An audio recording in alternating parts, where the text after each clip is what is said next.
This is a production of Cornell University. Yeah, I'm basically going to talk about what I've done so far and how I see myself develop as a soil scientist moving forward. So I'm excited for the talk. So yeah, I'm going to be jumping around different research projects that I've done in the past, starting from my undergrad through my master's and then my PhD work, some postdoc work that I did with Ryan Lab, and also I'll give a brief glimpse of what I'll be doing in the coming year at Penn State. So I'm from Nepal, so it's a small country. I'm from a valley, which is one of the biggest valley in Asia. So, and rice is our staple crop. I'm from somewhere here, and this is me and my brother while growing up. So again, lots of influence of agriculture while growing up, and because it's a big agricultural country, it's hard to not think about agriculture there. So again, bit of background. I work with biochar, as Matt mentioned during my undergrad. I'll talk a little bit more about that. And during my master's at the University of Tokyo, I worked with calcined phosphate rock. So this was a local phosphate rock fertilizer that we're developing in coordination with University of Tokyo, Zircas, and also people in West Africa. So that was my main master's project, and we did some crop modeling with AppSim to simulate those data. My PhD project was mainly looking at biochar and carbon nanoparticles as soil amendments for coarse textured, sandy, acidic soils in Florida. And we also looked at different nanoparticles. It was a more of a side project during my PhD.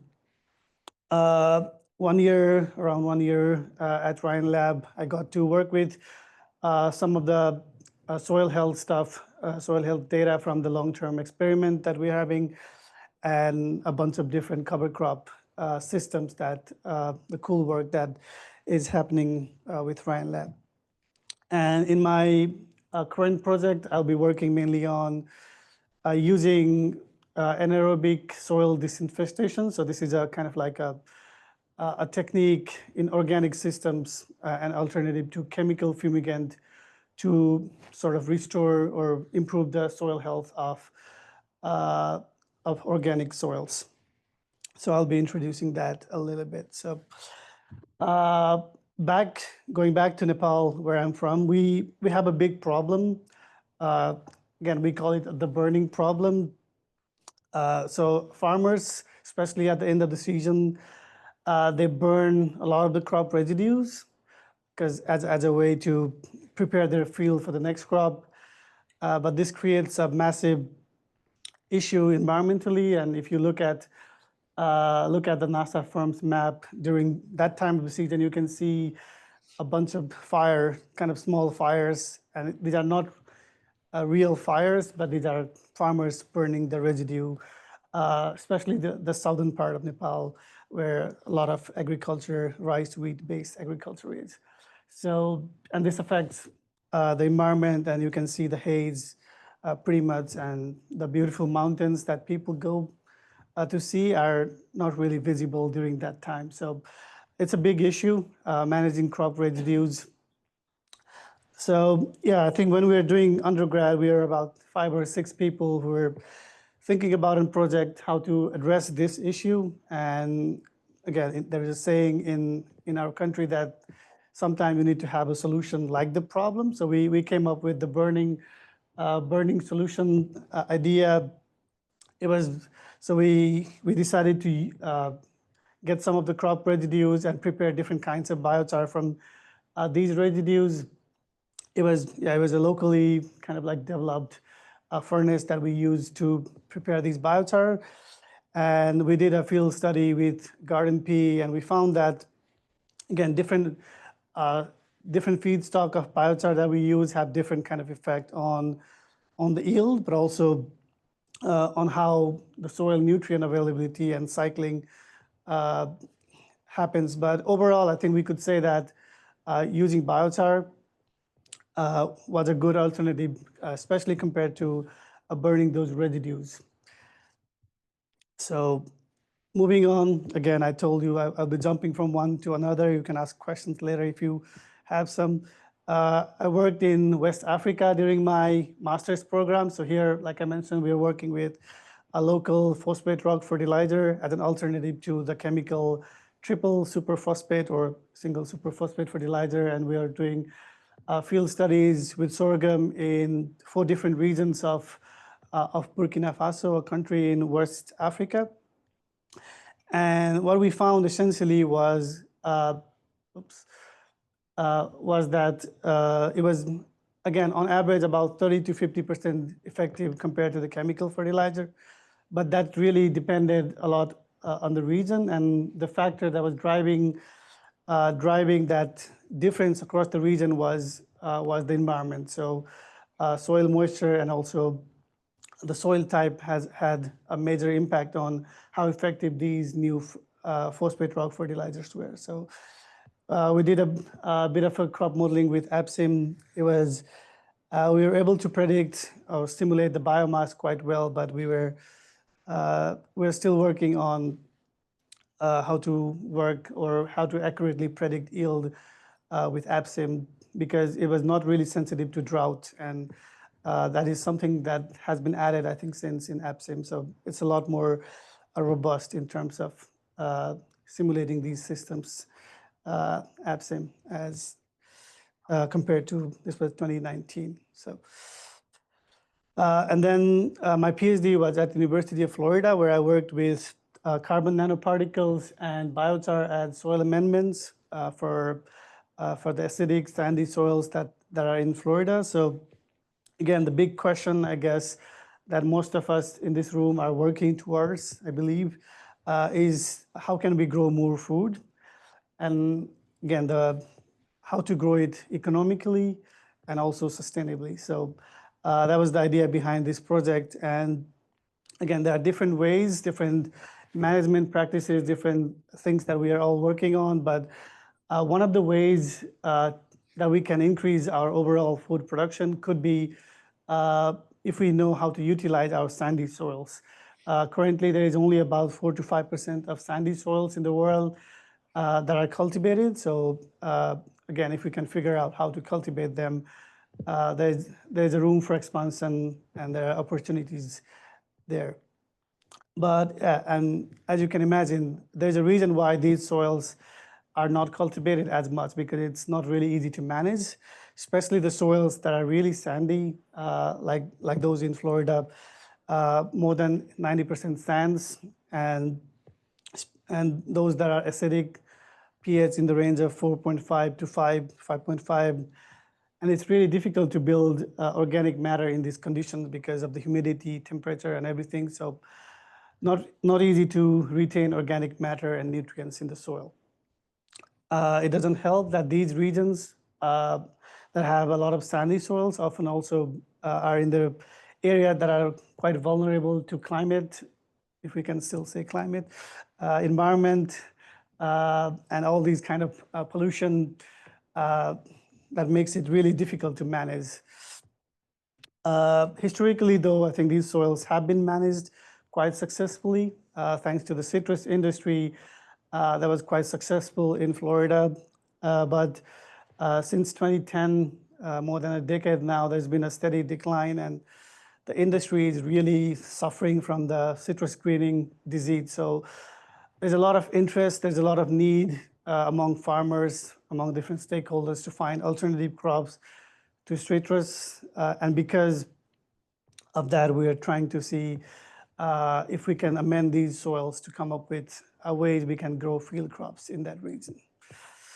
We looked at different soil amendments, compost, manure, biochar, again, different properties, compost and manure, more readily available nutrients versus more recalcitrant carbon. So different challenges associated with each of these. And while we were thinking about an idea, we also learned about this new technology, new uh, term, I guess, called nanotechnology. So this was driven by the United States Nanotechnology Initiative that was released in 2000, and there was a bunch of different nanoparticles that were being researched since. So again, we found that carbon nanoparticle could be one way of supplementing these soils and amending to provide more carbon so the nutrient can be retained much more. And so we started to investigate on these product, and we did some preliminary studies, and basically my PhD work focused on comparing biochar and carbon nanoparticles for how they affect nutrient retention, how they affect crops, crop growth and performance, and also if if and how we can optimize these systems in the region. An obvious question, what are nanoparticles? Basically, any particle that are in the range of a billionth of a meter is known as nanoparticles for people working in the soil. The fine clay particles are also natural nanoparticles. We're of course talking about the engineered nanoparticles here, but just to give a reference, so yeah, basically something that is available in nature, but also can be generated in through industry. Carbon is a big component of soil. We all know a lot of different soil functioning, especially nutrient depends on carbon. One way of kind of like understanding these carbon nanoparticles could be to think it as ultra-fine biochar. Again, not that straightforward, but just for visualizing that. And there are different kinds of nanoparticles, mainly based on shape and solubility and all these kind of things. You might have heard about single-walled, multi-walled nanotubes, buckyballs, all different kinds of nanoparticles that are used in different industry. We're using the carbon black nanoparticles. So this was basically utilizing the byproduct of the industry. And we wanted to make it water dispersible so it can be applied through the existing irrigation and fertigation systems by the farmers. And the idea behind using these nanoparticles is because when you convert these particles into such a small size, they gain high zeta potential, a negative charge potential, a high surface area, of course, with the size, and they've been shown to have some kind of biostimulating effect to crops. But it was still new, and not a lot of studies have been done across different crops. So we wanted to see how it behaves in the soils we have down in Florida. To give you a perspective that it's not only about the size. When you reduce the particle size to such small dimension, the property of the particle also changes significantly. So it's not only the size or the surface area effect, but the properties also change, and that could impart different properties to plants and also in the soil. So that's why we wanted to study. Oh, that didn't come out as I wanted, but so my project had three components: plant, soil, and environment. So we're looking at how plants uptake and respond to these particles, how does soil respond, how does nutrient cycling is affected, and how does it affect environment. So we did a bunch of incubation and greenhouse studies in the beginning, some column leaching studies to see how it's leached in the environment and how long it can stay in the environment. That was our initial idea, even though we could not do during my time, but the people at UCF are now doing that life cycle assessment. We also looked at some soil ecology, especially how it affects soil microbiome, bacteria. And then we took these particles into the field for some field trials. So a couple of greenhouse studies, basically we found that the effect of these particles was dependent on the application rate. As we could imagine, we found that around 200 to 400 ppm or milligram per kg application, there was a spike in terms of both plants on how well they were growing, but also in the soil in terms of how much nutrient was being retained. But we also noticed that as we increase these application rates to higher rates. The effect ceased quite dramatically at sometimes, and even in soil, especially the soil microbiome and biological indicators started to drop. So we kind of saw that kind of response through our greenhouse studies. And then we did some column leaching studies in two different soils, alphisol and sporosol, basically differing in pH. I would say sporosol much more acidic, around pH 5, versus alphisol pH 7. So we also wanted to kind of see across both pH because these particles have a low pH. So yeah, we looked at different nutrients and how they were being leached. The bars that are kind of red, yellow, and orange, I guess, are kind of like a high input systems. So they were highly fertilized versus these, they were low input systems. So we found that in general, carbon nanoparticles, we use two different treatments. So again, we ran about 13 leaching events, accumulating about 2 years of rainfall in the region. And we found that 200 to 400 milligram per kg of these carbon nanoparticles were retaining a lot more nutrients in the soil. So the cumulative leaching of nitrate from the soil, especially in those intensive systems, were reduced significantly throughout our leaching events. A similar effect in terms of phosphorus, but mainly, especially, we saw significant effect in the potassium. So as you can imagine, potassium is a positively charged ion in the soil, and when we apply these particles with a high negative potential, so we found that they were attracting these potassium ion a lot more. And even though we didn't kind of nail down this, but we also thought that because of this potassium, we also saw some biostimulating effect on the plants, was mainly driven through this potassium uptake with these nanoparticles, even though we couldn't kind of like mechanistically prove that through our study, but recent studies have also kind of like indicated that. We looked at soil ecology, mainly focused on bacteria here. We found that when we applied these nanoparticles, there were a lot more unique genera of bacteria that we are seeing in the soil. Again, that alone doesn't tell anything. That could be that there are new bacteria coming because there's a new particle, or it could be that it's just enhancing the diversity of the soil. So this work is still a work in progress, I would say. We also looked at different phylum of bacteria that were in the treatments, and we found that both biochar and also low application rates of these nanoparticles were significantly increasing the cyanobacteria in the soil, which are kind of responsible or related to nitrogen fixation and also nitrogen cycling in the soil. So we haven't done the functional stuff yet, but that's something we're planning to do hopefully soon. So yeah, we did a bunch of greenhouse column leaching and soil ecological studies, and then we were finally kind of confident enough to try these in the field. This was the research field. Okay, I could have given this a little bit earlier, but a bit more about these nanoparticles. So they are generated from carbon black. These have a carboxyl functional group, and they have pH in the range of 5.5, high negative zeta potential, and a particle size in the range of 20 to 130 nanometers.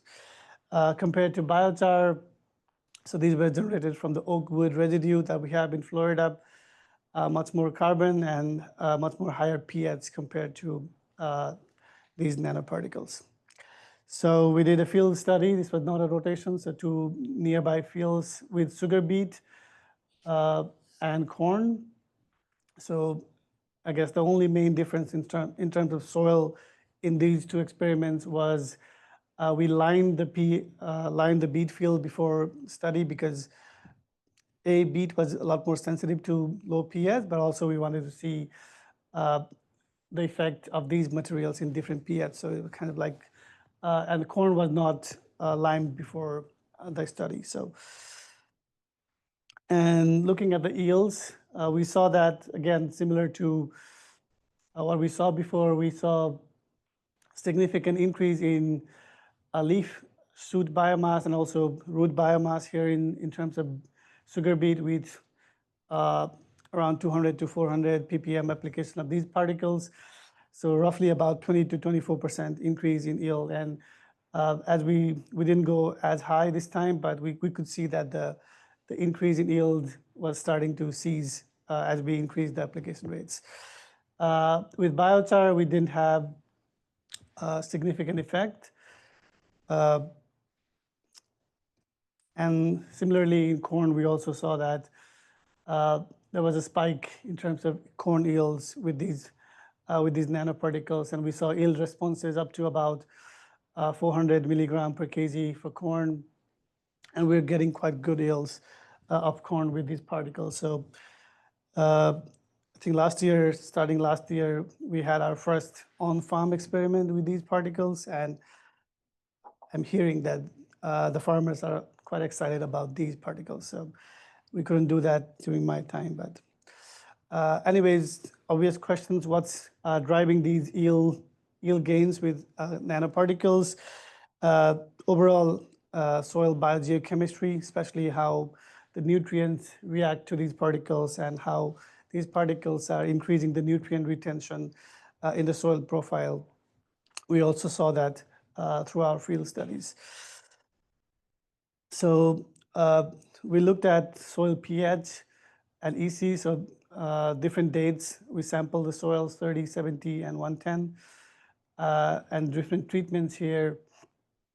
So the blue one here is what we're comparing. This is the standard practice. And the black one here is biochar, and these four are the carbon nanoparticle treatments with increasing rates of application. So we found that both carbon nanoparticles and biochar raise soil pH in these soils, both in limed and unlimed conditions, and it reduced soil EC, electrical conductivity. So basically, it increased the buffering capacity of these soils. And as a result of this, we saw that nutrient retention was a lot more increased with nanoparticles, not so much with biochar, even though there was some increase. We didn't see as significant effect, but especially during mid-season, we found there was a lot more nitrogen with these nanoparticle treatment. And I don't present that here, but when we analyzed the leaves of these corn and beet plants, we saw a significant spike of nitrogen in the mid-season treatment as well. So it was throughout our greenhouse and field studies and different crops.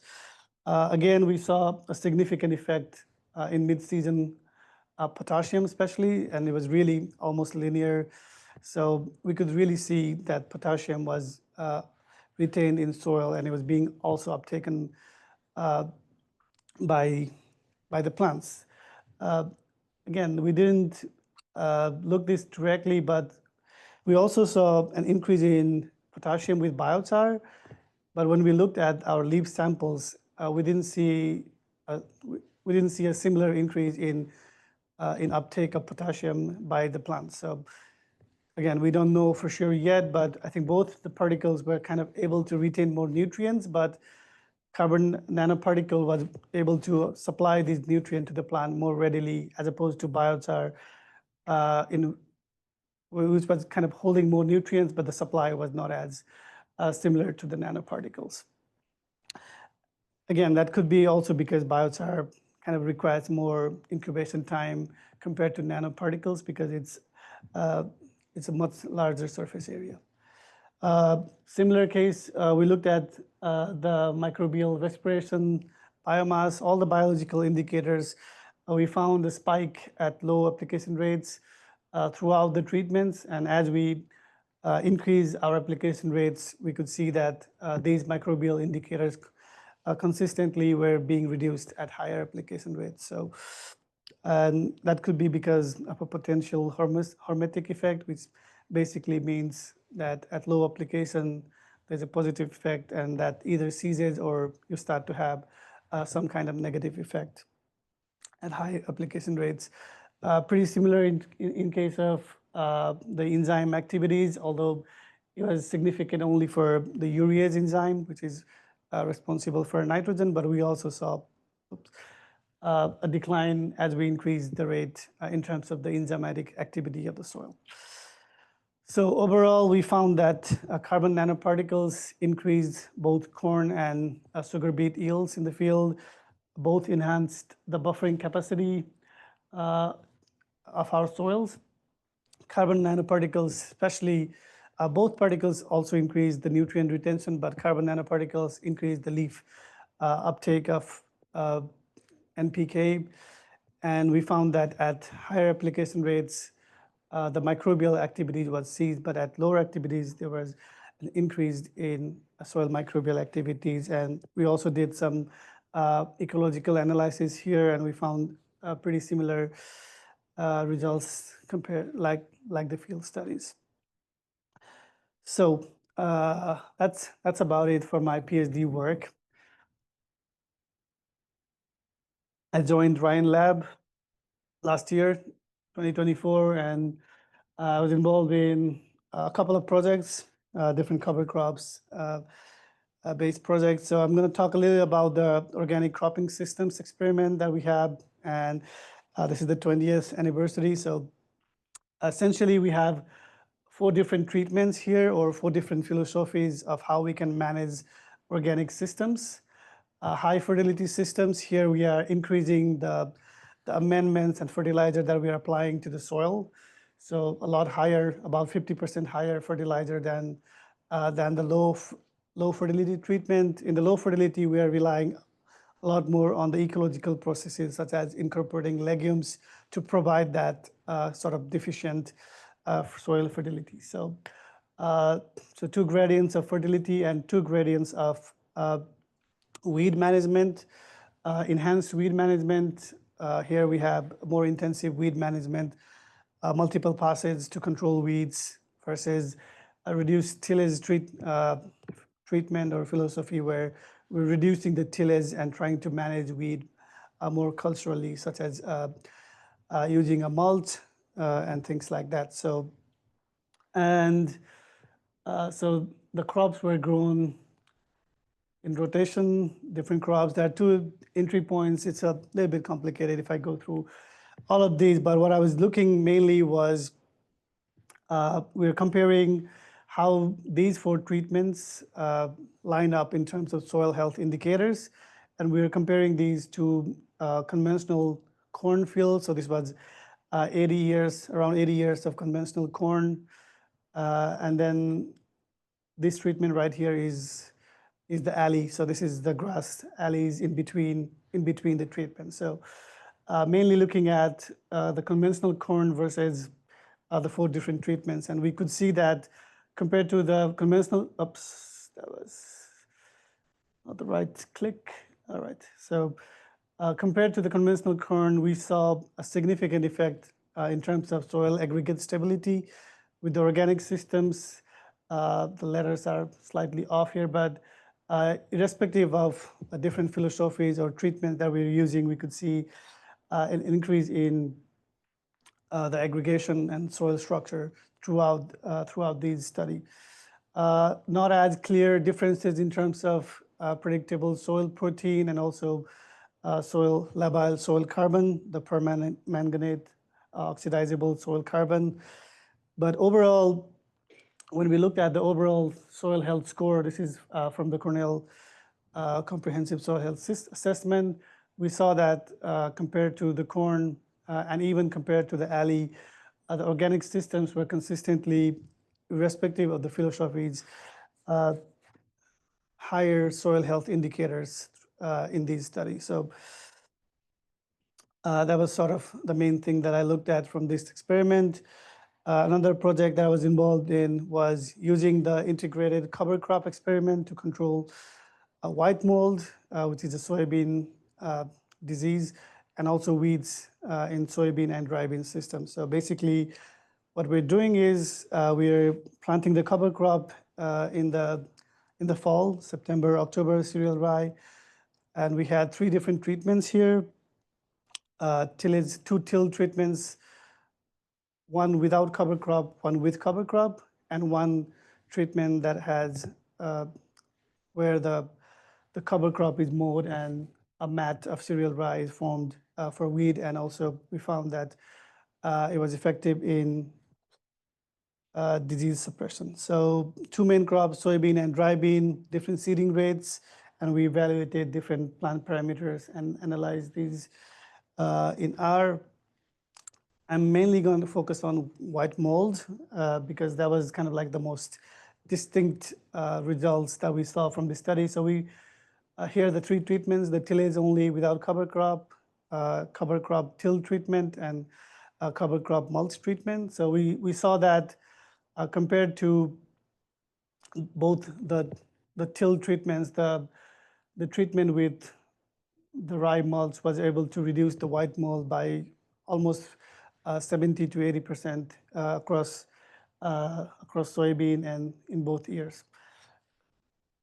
So what is happening here is this is the pathogen of white mold. So what this is doing is by having the mulch protect the soil or cover the soil, we are reducing the functional germination of these apothecia. So this is in the rye mulch treatment versus this is the till treatment. So, and this is why, because of the reduction in the spores produced, we were seeing a reduction in white mold.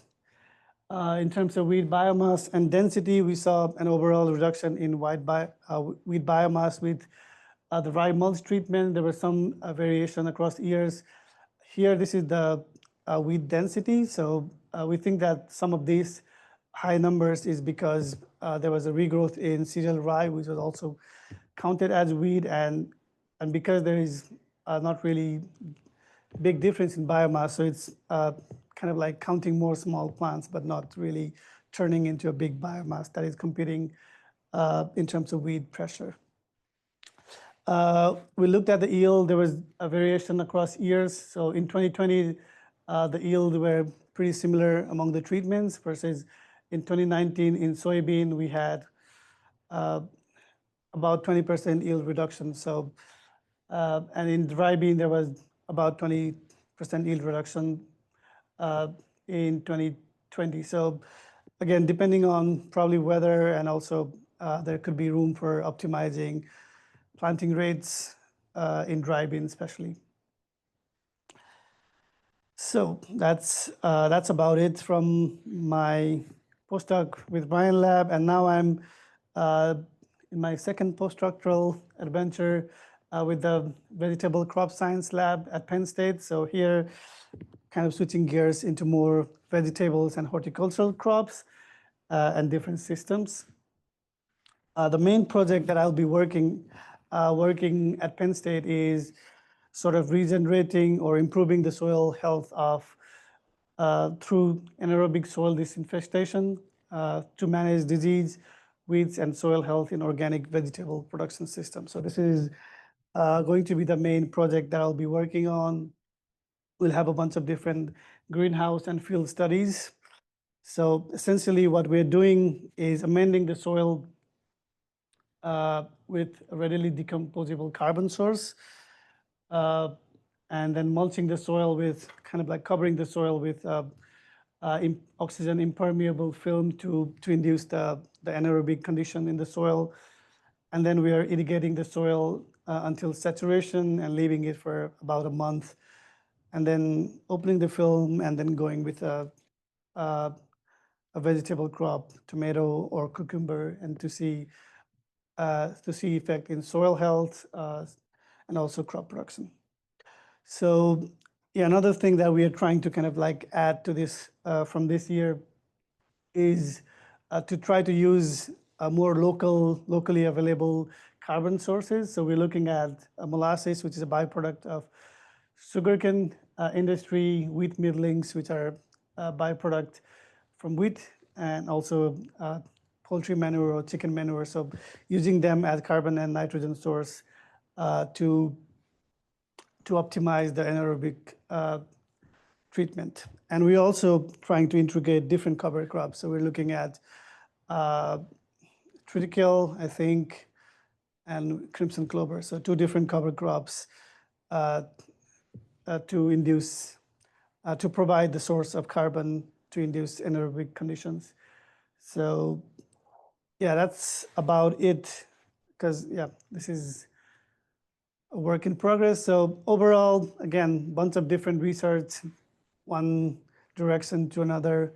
But overall, I think what is pretty clear is that management, how we manage our soils, is really key to how the soil fertility is affected. But weather or environment also has a big role. So whenever we are trying to model our systems or amendments, uh, it is critical that we take weather into account. Uh, there's not one single practice or system that can be adopted for one region that you can say that is universally successful or this works. So yeah, there's sometimes it works with one practice. Sometimes you have to combine different things to get the desired results. Again, each system responds differently based on practice. Similar stuff. The big challenge, I guess, I talked a lot about soil amendments.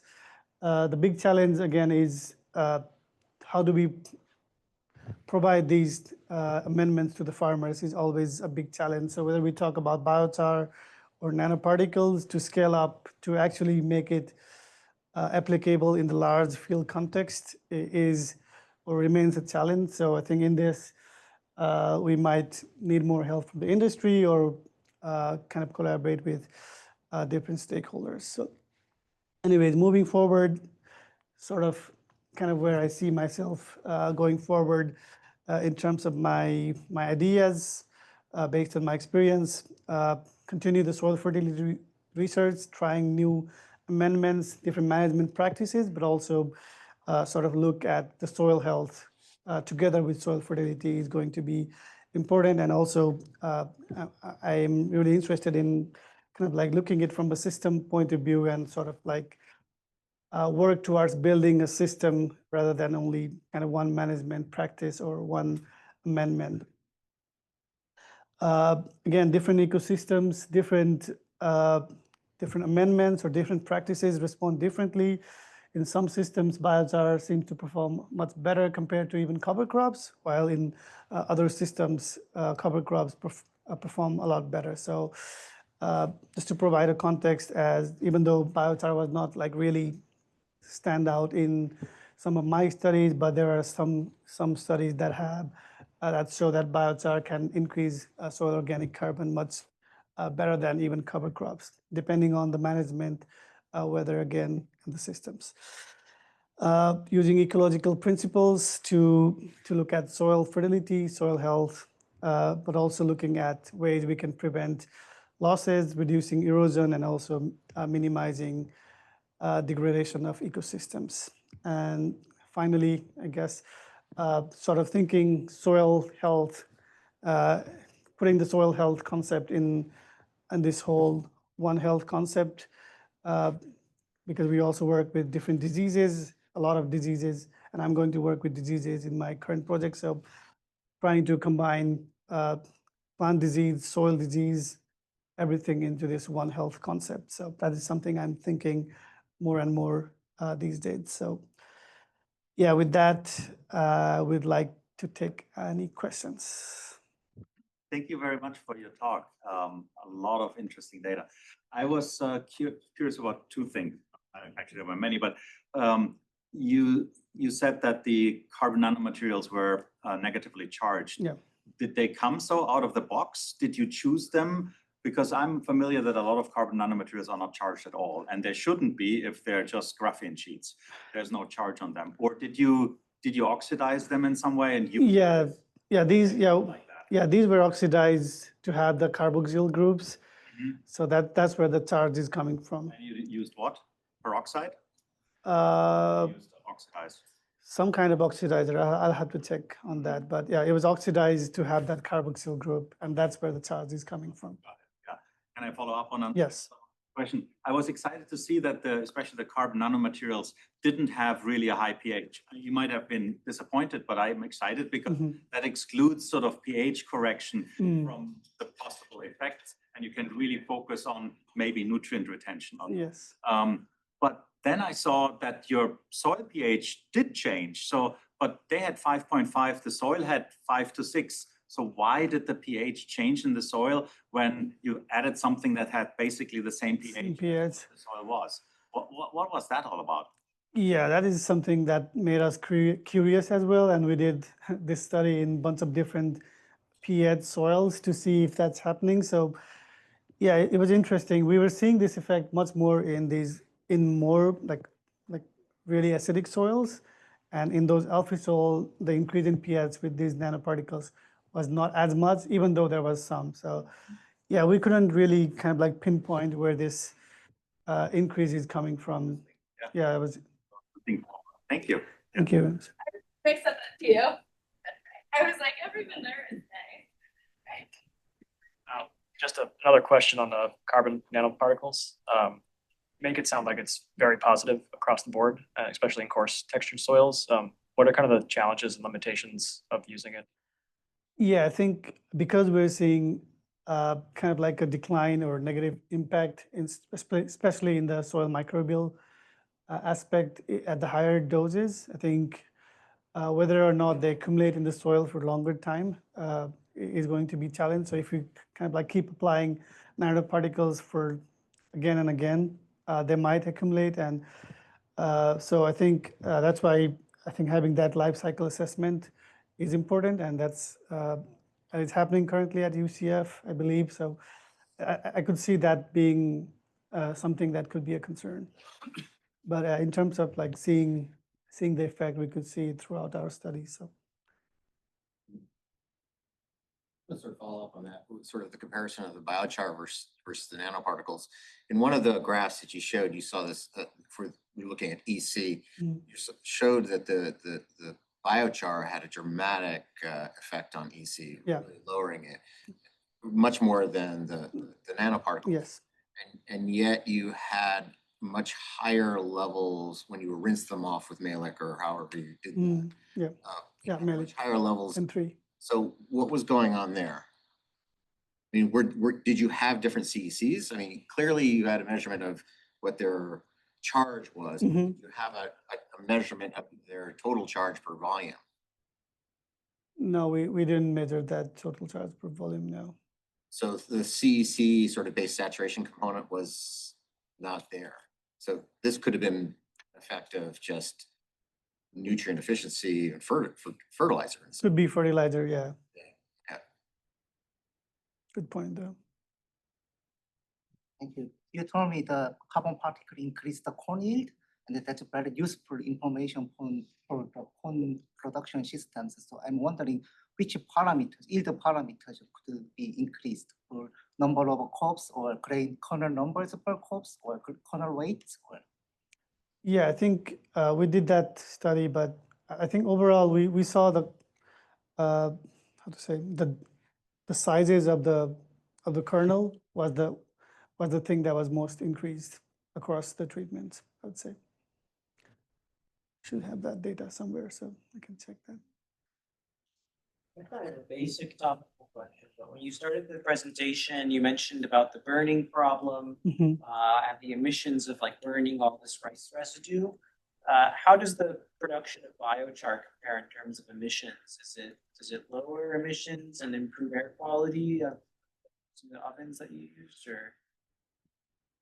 Yeah, I mean, one thing it does like directly is that if you burn something in the field, you affect the soil also, soil microbes, and it goes directly into environment, as opposed to biochar, it's much more controlled, so it's a controlled burning. But yeah, in terms of like comparing the exact numbers, I don't have that. Basic question, the the source of the Black carbon, yeah. What is that in terms of resourcing? Yeah, it is basically, in a layman kind of term, it is something that remains in the industrial kiln when you burn something with carbon. So if, for example, if you burn a crop residue, for example, so basically how the Wolves company is the one who is processing that, and they're kind of like outsourcing those carbon black that gets stuck to those kilns, and they're using that to oxidize it to make these particles. So that's kind of like one way.